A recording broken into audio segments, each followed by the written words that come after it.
하나님 말씀은 요한계시록 3장 14절부터 20절까지 읽겠습니다. 라오디게아 교회의 그 천사에게 편지하라. 아멘이시오 믿음과 진리의 증인이시오 그 하나님의 창조의 근본이시니가 이르시되 내가 내 행위들을 아노니 내가 차지도 아니하고 뜨겁지도 아니하도다. 내가 차든지 뜨겁든지 하기를 원하노라. 내가 이같이 미지근하여 뜨겁지도 아니하고 차지도 아니하니 내 입에서 너를 토하여 버리라. 내가 말하기를 나는 부자라 부유하여 부족한 것이 없다나 내 번구한 것과 가련한 것과 가난한 것과 눈먼 것과 벌거벗은 것을 알지 못한도다. 내가 너를 권하노니 내게서 불로 연단한 금을 사서 부유하게 하고 흰옷을 사서 입어 벌거벗은 수치를 보이지 않게 하라. 안약을 사서 눈에 발라 보게 하라. 무릇 내가 사랑하는 자를 책망하여 징계하노니 그러므로 내가 열심을 내라. 회개하라. 볼지어다 내가 문 밖에 서서 두드리노니 누구든지 내 음성을 듣고 그 문을 열면 내가 그에게로 들어가 그와 더불어 만찬을 먹고 그는 나와 더불어 만찬을 먹으리라. 성경 66권의 만능 열쇠 요한계시록 운전 강의 오늘은 3장 세 번째 시간입니다. 요한계시록 2장과 3장은 7개 교회의 운명을 말씀하고 있습니다. 오늘은 라오디게아 교회에 대한 부분인데요. 예수님 문 밖에 세우는 라오디게아 교회의 운명이라는 제목으로 말씀을 나누겠습니다. 요한계시록 1장은 요한계시록 전체의 서론입니다. 그리고 2장과 3장은 그 아시아의 7개 교회가 나옵니다. 근데 그 아시아 7개 교회는 지금도 있고 과거도 있었고 주님 오실 때 주님과 공중에서 둘러서 있는 그 7교회입니다. 그러니까 세상에 있는 모든 성도들은 죽었거나 살았거나 이제 공중에 올라가서 7개 교회 중에 하나에 속하게 됩니다. 그래서 우리는 어느 교회든지 그것을 운명을 살펴볼 필요가 있어요. 우리가 어느 교회의 운명을 타고나는지. 그래야 그것을 운명을 살펴보면은 내가 어떤 상황이 닥쳐도 이것이 이상한 일이 아니구나. 이것이 하나님께서 정해진 그런 운명 가운데 있는 거구나. 그러니까 담대하게 7년 환난을 통과할 수 있을 것입니다.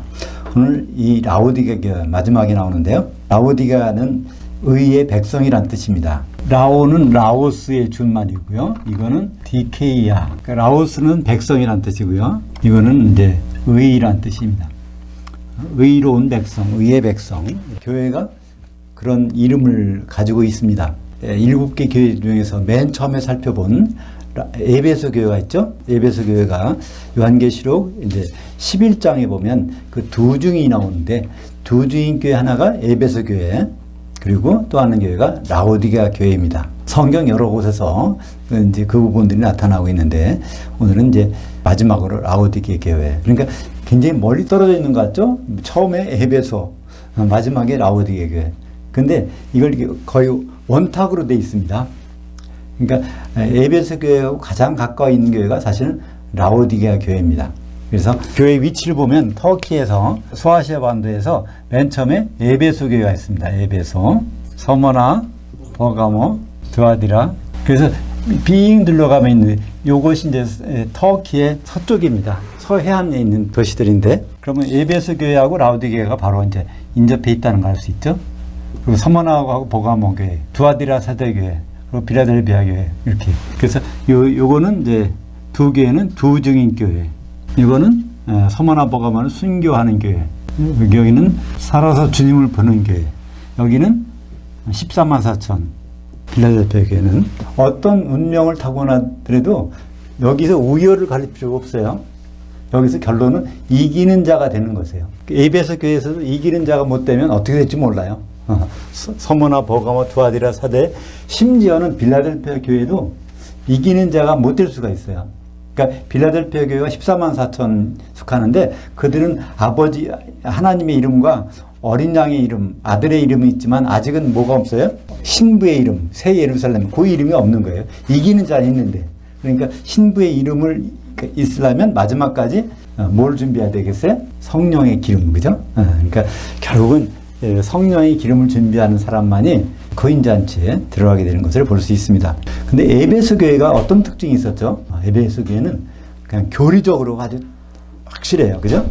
그러니까 거짓 사도를 다 색출해내는 거니까 얼마나 성경적으로 뛰어나겠어요?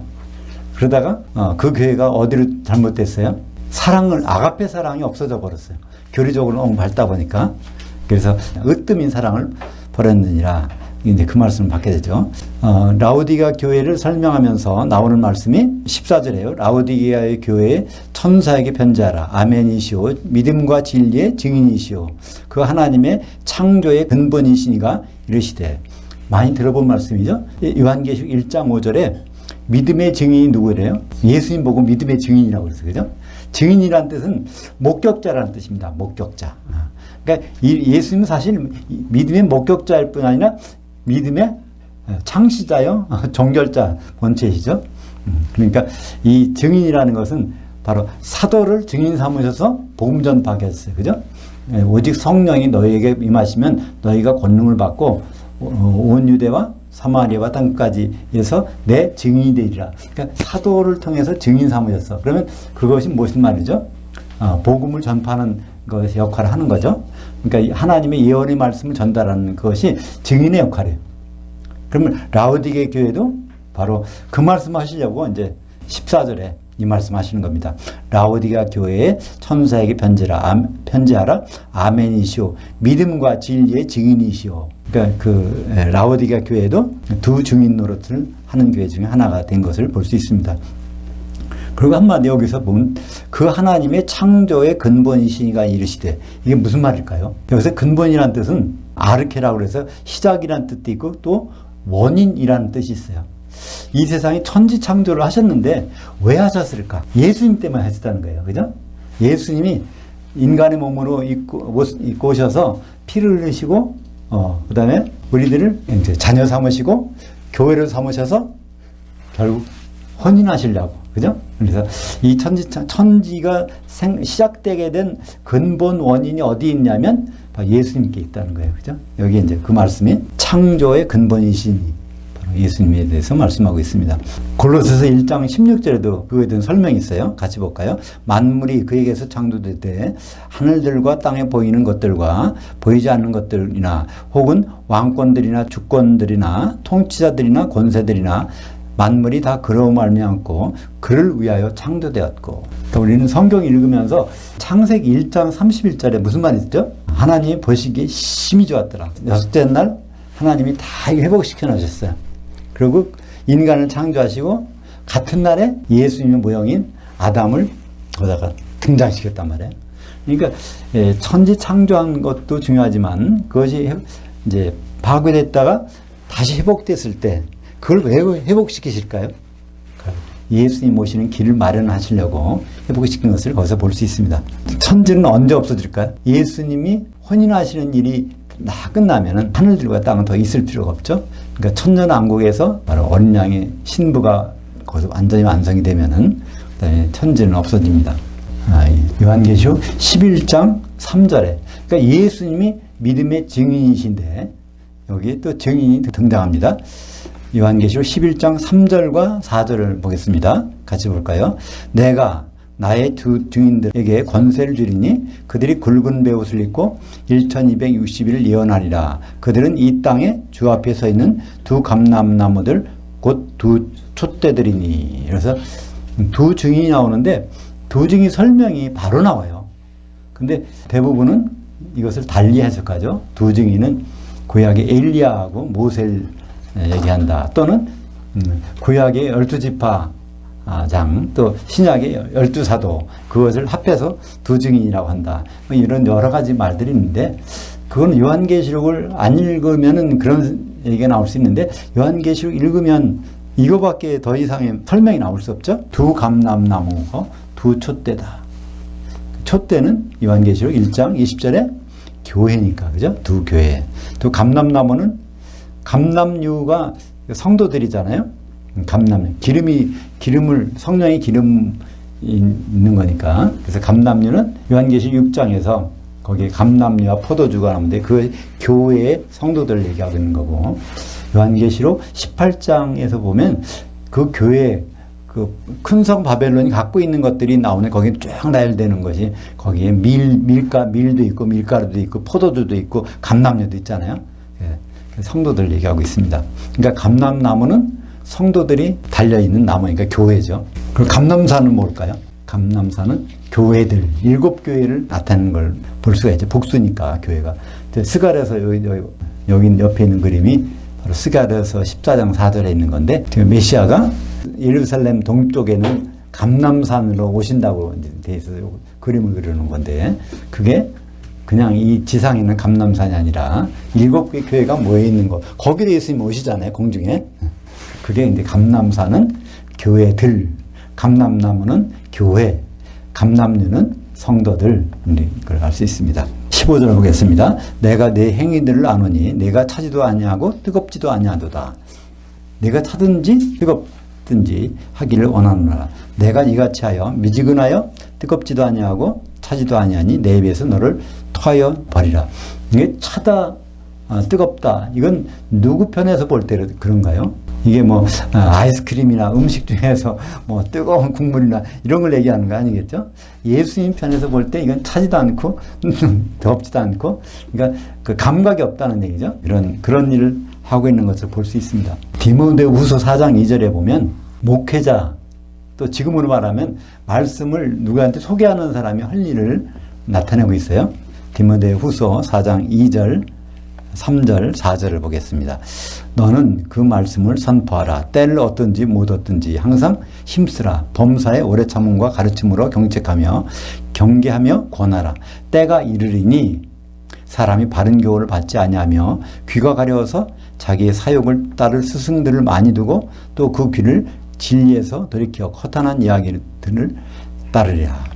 여기에 이제 요거는 일반 성도들에게 한 말씀이 아니에요. 목회자에게 한 것이고, 이것은 7개 교회로 말하면 예언의 말씀을 증거하는 바로 2교회에도 같은 역할을 한 것입니다.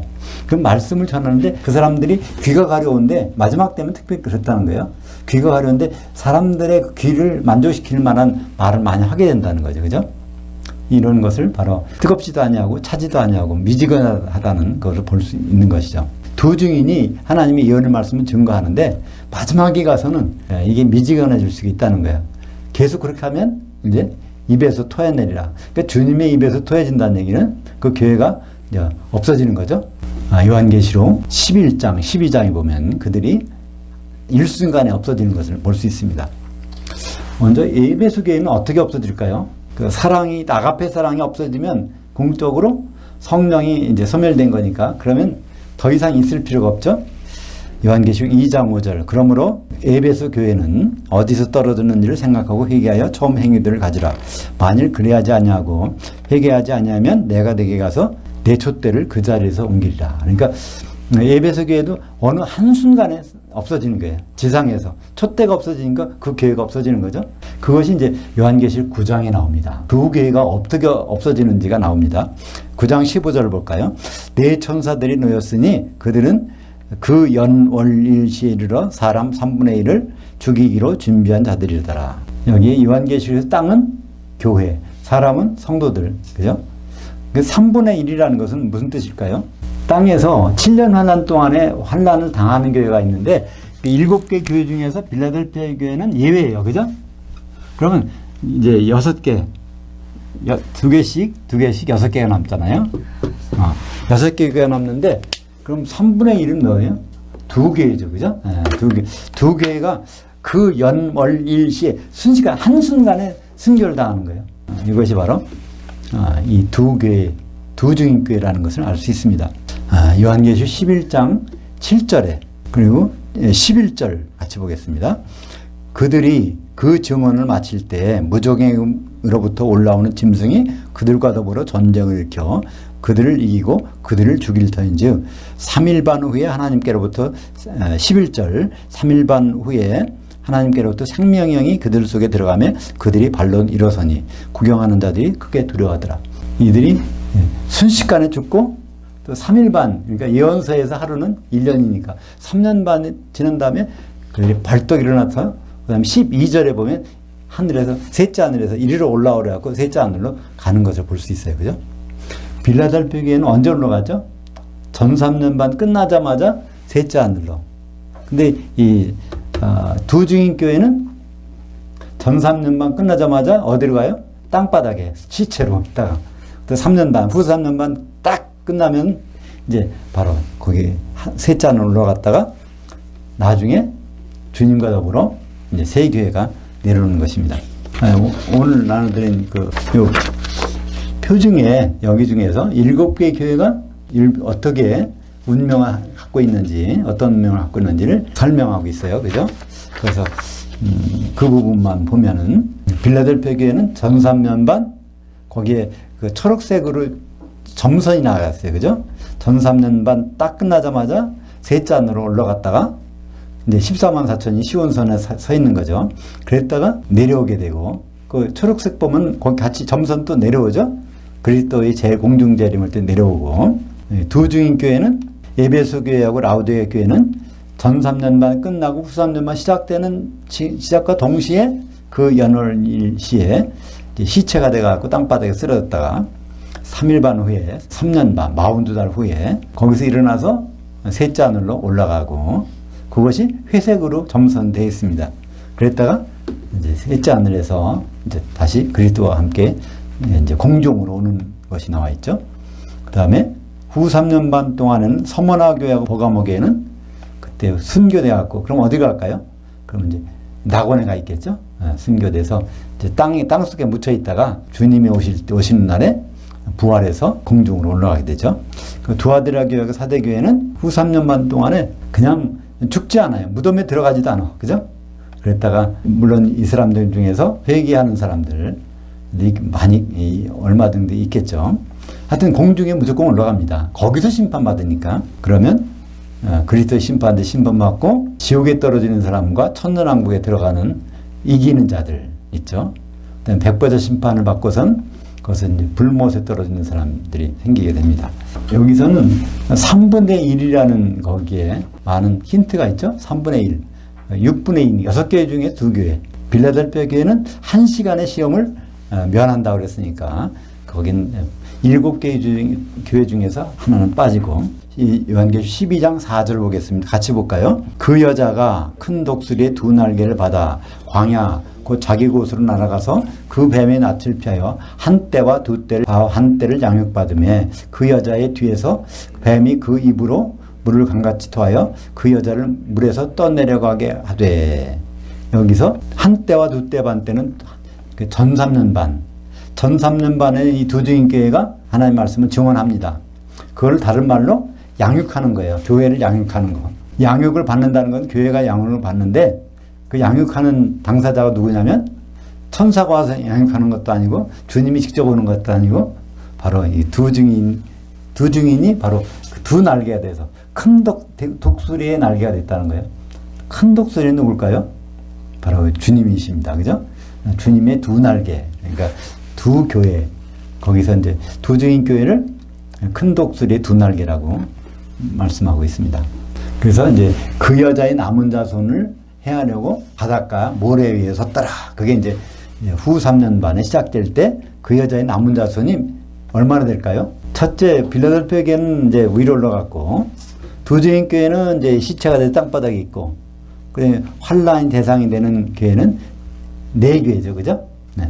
그러니까 후 3년 반에 들어갈 때 요 4교회가 그 여자의 남은 자손.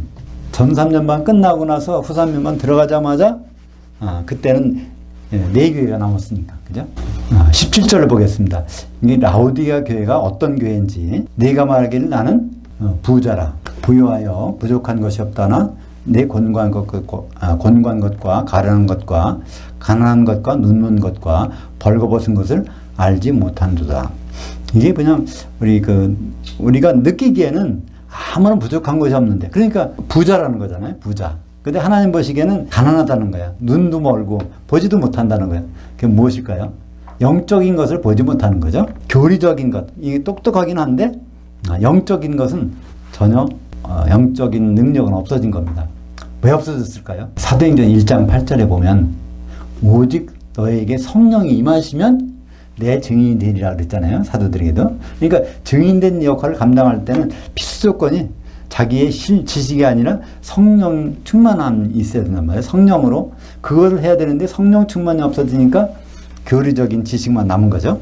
그러니까 똑같이 두 주인교회 중에 하나인 에베소교회 보면은 내가 네 행위와 수고로와 네 인내를 알고 또 악한 자들을 용납하지 아니한 것과 자칭 사도라 하되 아닌 자들을 시험하여 그의 거짓된 것을 드러낸 것과. 그러니까 이 에베소 교회는 굉장히 교리적으로 밝은 교회예요. 그죠? 그렇지만 거기에는 뭐가 빠졌어요? 아가페 사랑이 빠졌으니까 아가페 사랑의 소스가 어디서 나온다 그랬죠? 성령을 통해서. 로마서 5장 5절에 보면 성령을 통해서 부어주시는 하나님의 사랑, 아가페 사랑이라고 했어요. 그러니까 에베소 교회가 아가페 사랑이 없다는 얘기는 성령이 다 소멸됐다는 걸 나타내고 있죠. 이 라오디게아 교회도 그래서 가난하게 됐어요. 영적으로 성령이 소멸됐다는 걸 알 수 있죠. 그 내용을 구체적으로 18절을 보면 알 수 있습니다. 내가 너를 권하노니 내게서 불로 연단한 금을 사서 부유하게 하고. 이 불로 연단한 금은 여기에 믿음입니다. 그죠? 베드로전서 1장 7절에 보면 너의 믿음의 확실함은 불로 연단하여도 없어질 금보다 더 귀하여. 이렇게. 금이라는 것이 어떻게 귀한 것이 됩니까? 금광석 자체는 별로 귀하지 않아요. 그것을 다 불로 연단하면은 그것이 아주 정금같이 나오는데 그 믿음이라는 것이 그런 것이라는 것이죠. 그러니까 이 금을 사라는 얘기는 그 믿음이 이제 믿음이 없어졌거나 소멸됐다는 그런 얘기죠. 그리고 흰옷을 사서 입으라는 거예요. 흰옷은 의의 옷입니다. 이게 사실 라오디게아 교회가 의의 백성이잖아요. 원래 이렇게 해야 되는데 이게 이제 점점 없어졌나 봐요. 그러니까 흰옷은 바로 누구의 옷입니까? 예수 그리스도의 옷. 예수 그리스도의 옷이 바로 성령 충만한 것, 성령 세례죠. 요한계시록 3장 5절에 보면 이기는 자는 이와 같이 흰옷을 입을 것이요. 그래서 말씀이 있습니다. 그렇다면 흰옷, 그리스도의 옷이 갈라디아서 3장 27절에 설명이 있어요. 한번 같이 볼까요? 누구든지 그리스도와 합하기 위하여 세례받은 자는 그리스도로 옷 입었느니라. 근데 여기 무슨 세례라는 말이 없어요. 왜 없을까요? 세례는 하나밖에 없으니까. 그러니까 바울이 이 말씀할 때는 이게 무슨 세례를 말하고 있냐면 성령 세례예요. 그죠? 바울 자신이 에베소서에서 4장 5절에 성령은 하나, 그러니까 세례는 하나다 그랬으니까 그 같은 바울이 쓴 갈라디아서니까 바로 세례는 성령 세례입니다. 성령 세례가 바로 그리스도로 옷 입는 것이에요. 그러니까 세례라는 건 뭐죠?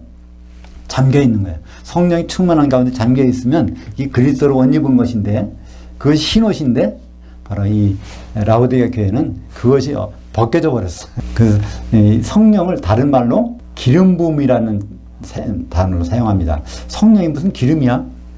근데 이게 동격으로 쓰인 예가 나와 있어요. 그죠? 요한일서 2장 27절 보겠습니다. 너희는 주께 받은 바 기름 부음이 너희 안에 거하나니 아무도 너희를 가르칠 필요가 없고 오직 그 기름 부음이 모든 것을 너희에게 가르치며 또 참되고 거짓이 없으니 너희를 가르치신 그대로 주 안에 거하라. 이 사도 요한이 기록한 거잖아요. 사도 요한이 기록한 요한복음에 보면은 누구가 있으면 가르칠 필요가 없어요? 성령. 그것이 바로 요한복음 14장 26절에 있습니다. 보혜사 곧 아버지께서 내 이름으로 보내실 성령 그가 너희에게 모든 것을 가르치고 내가 너희에게 말한 모든 것을 생각나게 하리라. 그러니까 여기에 완전히 기름 부음과 성령은 동격이라는 게 나오죠. 기름이 부어졌다면 그 성령 세례 받은 상태가 기름 부음이고 성령 세례라는 걸 나타납니다. 그것을 이렇게 문자적으로 안 해도 무엇으로 알 수 있을까요? 성령이 기름을 나타낸다는 것을 구약에서 오순절날 뭘 드렸어요? 고운 가루를 기름에 반죽한 떡을 내서 드렸는데 그것이 오순절날 예수님이 십자가 달리신 그 해 오순절날에는 고운 가루 그 기름이 아니라 성도들 사도들이 다 고운 가루가 돼가지고 공중에서 성령이 내렸으니까 그 성령이 기름이라는 것을 모형으로 나타내고 있잖아요. 그죠? 그래서 성령은 기름입니다. 그러니까 열천에 비해서도 거기에 기름을 준비한 자들, 그건 성령이 소멸되지 않은 자들을 나타내고 있는 거죠. 우리 예수님의 생명이 떡을 먹는다 그러니까 그게 바로 우리는 거기에서 같이 생각해야 돼요. 떡이라는 것은 바로 거기 뭐가 들어있다? 기름이 들어있는 거잖아요. 그러니까 이스라엘에서는 반드시 떡에는 기름이 없는 법이 없어요.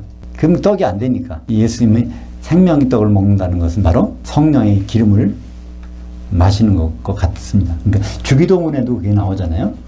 우리는 뭐 날마다 우리에게 일용할 양식을 주옵시고, 근데 그게 양식이 아니라 떡이라고 그랬죠. 다 곧 임박한 그 떡, 그 떡이 바로 떡을 먹는다는 얘기는 그 속에 기름인 성령으로 충만함을 말하는 것을 볼 수 있습니다. 19절을 같이 보겠습니다. 물론 내가 사랑하는 자를 책망하여 징계하노니 그러므로 내가 열심을 내라 회개하라. 라오디게아 교회가 주님을 증언하는 그런 역할을 맡았는데 잘 하긴 했는데 끝에 가서 이제 문제가 생긴다는 거예요. 그래서 예수님이 책망하시는다는 말씀이 나옵니다. 그래서 여기에 뭐가 없었다는 얘기, 열심을 내라는 거예요. 열심을 내라는 건 이건 열심히 일하라는 거 아닙니다. 우리말 번역이 열심을 내라는 건데 여기서는 열정을 가지라. 젤류오라는 단어를 썼어요. 젤류오. 이건 성경에 한 번밖에 안 나온 단어예요. 여기서만. 요한계시록 3장 19절에서만. 그것은 내가 열정을 가지라. 감각 있는, 미지근하고 차지도 않고 그런 것이 아니라 열정을 가지라는 것입니다. 그리고 회개하라. 메타노에오. 회개가 뭐라고 그랬죠? 메타. 뒤로 180도 방향을 바꾸는 거예요. 그럼 노에오는 그 마음 먹는 거, 생각하는 겁니다. 마음이 누우스라고 그래요. 누우스. 헬라어로. 그 마음 먹는 거는 노에오. 생각하는 것은 어떻게? 180도 전환. 교리적으로 뭘 생각해서 교리적으로 뭐 성경을 따지는 그런 것이 아니라 어디서 출발할까요? 성령의 충만함으로부터 출발하라는 것이죠. 우리 결론은 이기는 자가 되는 겁니다. 그죠? 이기는 자. 근데 이기는 자는 끝까지 예수님의 일들을 지켜보는 자고 결혼식장에 들어가는 자예요. 그죠? 신부로서 이제 그때 반드시 필요한 것은 성령의 기름입니다. 우리가 이렇게 여러 가지 복잡한 것을 배우지만 이거를 교리적으로 따져내는 것이 아니라 이걸 본문 볼수록 우리가 기름 준비를 왜 해야 되는지 이제 그것이 우리에게 항상 있기 위해서. 그러니까 이렇게 우리가 공부하고 그냥 일주일 있다 또 만나서 공부하고 이런 별 의미가 없어요. 그죠? 근데 이걸 통해서 우리가 성령의 충만함을 우리가 받아야 되겠구나. 그렇다면 어떻게 해야 될까? 당장 생각이 나죠. 그죠? 어디에 성령께서 함께 하시는지. 두세 사람이 내 이름으로 모인 곳에는 성도들이 서로 교통하는 그런 생각이 있어야 이게 열정을 갖는 거예요. 그죠? 그냥 지식으로 받고 끝나는 그런 것이 아니라 내가 누구와 관계를 맺고 있는가, 누가 교통하고 있는가, 성령 충만하기 위해서 그것이 우리에게 필요한 것이죠. 20절을 보겠습니다. 볼지어다 내가 문 밖에 서서 두드리노니 누구든지 내 음성을 듣고 그 문을 열면 내가 그에게로 들어가 그와 더불어 먹고 그는 나와 더불어 먹으리라. 이 말씀은 저도 이제 대학교 때부터 내비게이트 선교에 있을 때부터 이걸 암송을 했어요. 근데 무슨 생각으로 암송했는지 아세요? 예수님 내 마음 밖에 두드리시니까 내가 마음을 열고 그분을 영접하면 그와 함께 지내겠지, 이런 생각으로 이걸 암송했습니다. 그거 같잖아요. 그죠? 이거만 문자 그대로 보면.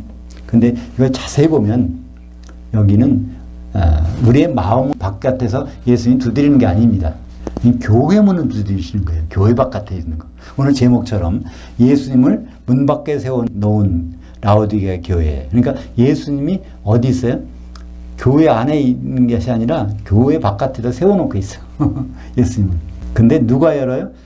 그 교회 안에 있는 성도 중에서 누구든지 그걸 열면 그 사람과 더불어 먹고 마시겠다는 거예요. 근데 여기서 먹고 마시는 그것이 다른 게 아니라 만찬을 같이 하시겠다는 겁니다. 만찬. 이 결혼식 때는 두 개의 잔치가 있다고 그랬죠? 오찬과 만찬. 오찬, 만찬. 오찬은 이건 이제 마태복음 22장 4절인가요? 거기에 나오는 오찬이라는 단어가 나오는데, 만찬은 요한계시록 19장 9절이에요. 오찬은 아리스톤, 만찬은 데이프논. 이 데이프논이 명사인데 데이프논은 동사가 데이푸네오래요. 데이푸네오. 그러니까 만찬을 같이 먹는 거예요. 만찬을 같이 먹는다는 얘기는 헌잔치 마지막에 가서 같이 한다는 거죠. 그죠? 그러니까 우리는 교회에 같이 소속됐다고 해서 다 똑같이 예수님과 만찬 먹는 게 아니에요. 그 중에서 마음 거기서 그 열고 예수님을 그대로 모시는 사람. 그러니까 예수님 모신다는 것은 예수님의 이 끝까지 일 지켜보야 예수님 모실 수 있죠. 예수님 우리를 어떻게 맞이하길 원하실까요? 예수님 신랑은 오시는데 신부 될 준비를 하고 있는 사람과 맞을까 만날 거 아니겠어요? 그래서 예수님은 그 라오디게아 교회 여기서 누가 이런 사람이 될까요? 이게 바로 이기는 자입니다. 그 바로 그 뒤에 21절에 바로 이기는 자가 나오지 않습니까? 아니, 마태복음 22장 2절과 4절을 같이 보겠습니다. 같이 읽어볼까요? 천국은 마치 자기 아들을 위하여 혼인잔치를 베푼 어떤 왕과 같으니 4절 다시 다른 종들을 보내며 이르되 청한 사람들의 일을 내가 오찬을 준비하되. 그래서 길거리 나가서 다 만나는 사람마다 데려거리잖아요. 내 집을 채우라. 그래서 우리는 요걸 이용해서 무슨 날이죠? 초청의 날 1년에 한 번씩 교회에서 하는 게 있죠. 그래서 잠깐 뭐 어디 가서 이제 다 데려다가 이제 교회 좌석을 채워놓고 심지어 어떤 데는 돈을 줘서 데려오는 데도 있다고 그래요. 그렇게. 근데 그 얘기가 아니라 바로 어디다가 그리스도 심판대에서 다 세우겠다는 거예요. 거기는 그리스도 예수님과 관계를 맺은 사람은 거기에서 오찬에 다 참석하는 거예요. 그러니까 다시 다른 말입니다. 그리스도의 심판대는 혼인잔치의 오찬입니다. 그때는 누구든지 거기서 예배 없이 다 데리고 가요. 근데 만찬 때는 예복을 안 입은 사람, 흰옷을 안 입은 사람은 거기서 쫓겨나게 됩니다. 그래서 마태복음 25장 10절에 여기 이제 열처녀의 비유가 나오는데 그들이 살아간 사이에 이게 이제 미련한 다섯 처녀 기름이 소멸된 사람이 살아간 사이에 신랑이 오므로 기름을 준비했던 자들은 함께 혼잔치 들에 들어가고. 여기 복수가 돼 있어요. 왜 복수일까요? 오찬 때는 다 들어갔어. 근데 만찬에는 여긴 기름을 준비한 사람만 들어가니까, 예복을 흰옷을 입은 사람만 들어가니까 이기는 자만 거기에 들어간다는 것을 알 수 있습니다. 그래서 그것이 이제 혼잔치 들이라고 그러는데 그것이 구체적으로 그 명칭이 요한계시록 19장 9절에 그 명칭이 나옵니다. 그 천사가 내게 말하기를 기록하라. 그 어린 양의 혼인 만찬에 청함을 받은 자들은 복이 있도다. 우리말 개역개정이나 개역 성경에는 이 만찬이라는 단어가 빠졌어요. 흥정역에는 이게 있는 것 같더라고요. 흥정역에는 킹제임스 번역본에 그게 있어요. 그러니까 여기에 예수님이 문 밖에서 두드리는데 그 중에서 문을 연 사람만 거기에 들어간다. 예수님과 교통할 수 있는, 예수님과 만날 준비가 돼 있는 사람, 이 만찬에 들어가는 것을 볼 수 있습니다. 21절입니다. 이기는 자에게는 내가 내 보호자에 함께 있게 하여 주기를, 내가 이기고 아버지 보호자에 함께 앉은 것과 같이 하리라. 예수님 보호자 앉으시는데 이기는 자가 보호자에 앉는다는 거예요. 첫 번째, 예수님이 재림하셨을 때 그때 보호자에 누가 앉을까요? 마태복음 19장 28절. 그리스도 심판대에는 누가 앉아요? 사도들이, 그죠? 네. 성도들은 그때 그 보호자에 못 앉아요.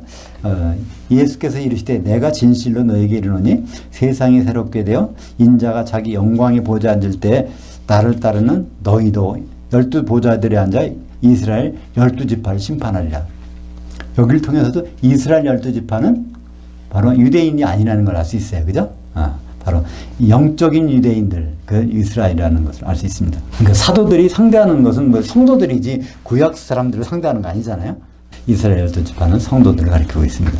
요한계시록 2장 26절, 이기는 자, 곧 끝까지 내 일들을 지키는 자에게는 만국을 다스리는 권세를 주리니. 그러니까 천년왕국에서부터 이제 주님과 더불어 왕노릇하는 보좌에 앉는데, 궁극적으로 맨 마지막 보좌가 나와요. 그죠? 요한계시록 20장 11절에 백보자 심판대가 나와요. 그죠? 또 내가 크고 흰 보좌와 그에 앉으신 이를 보니 땅과 하늘이 그 앞에서 피하여 간데 없더라. 그러니까 천지가 다 소멸됐는데 거기에 보좌에, 백보좌에 예수님이 앉아 계셔. 그 예수님이 앉으면 어떻게 알 수 있죠?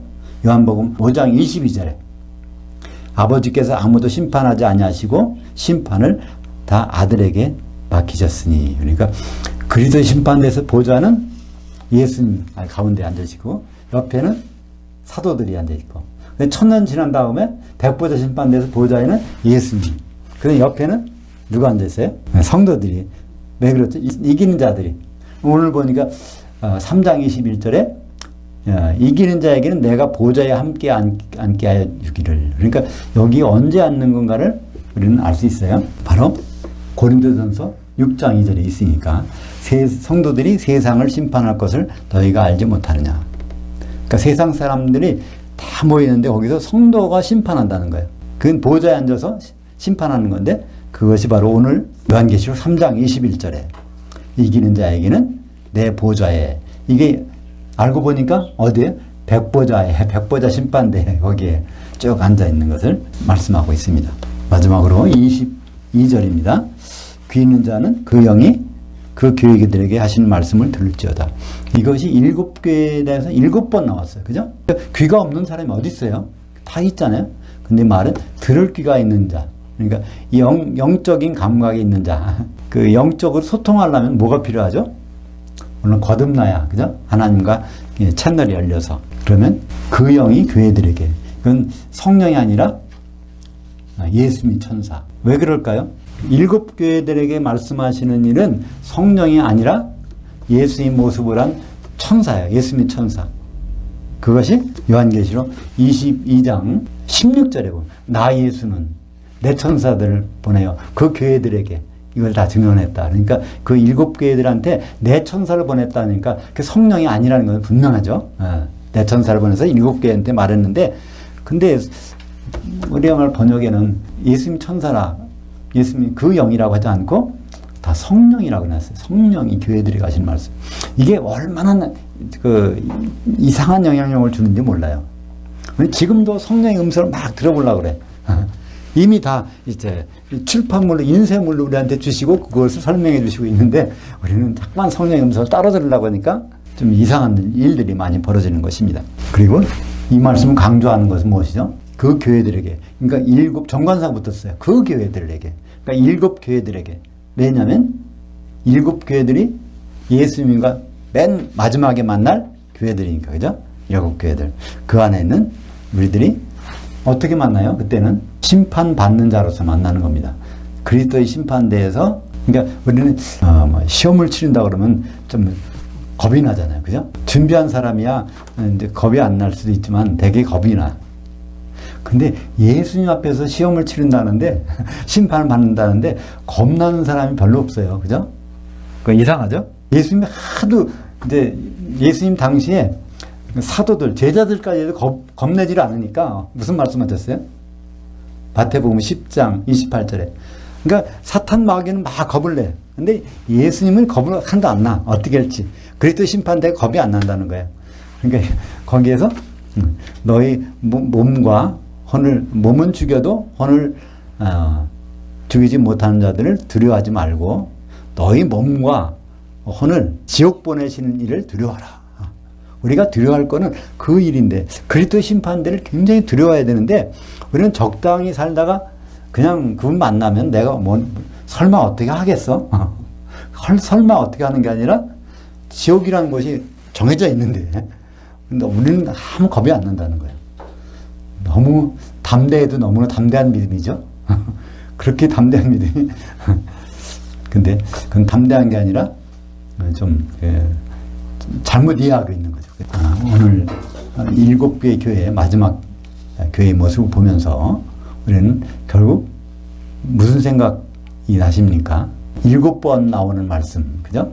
이기는 자는, 이기는 자는, 이기는 자. 그러니까 이기는 자 되는 거 외에는 다른 길이 별로 없어요. 너무나 다른 길은 불확실해. 지옥 갈 가능성이 너무나 많단 말이에요.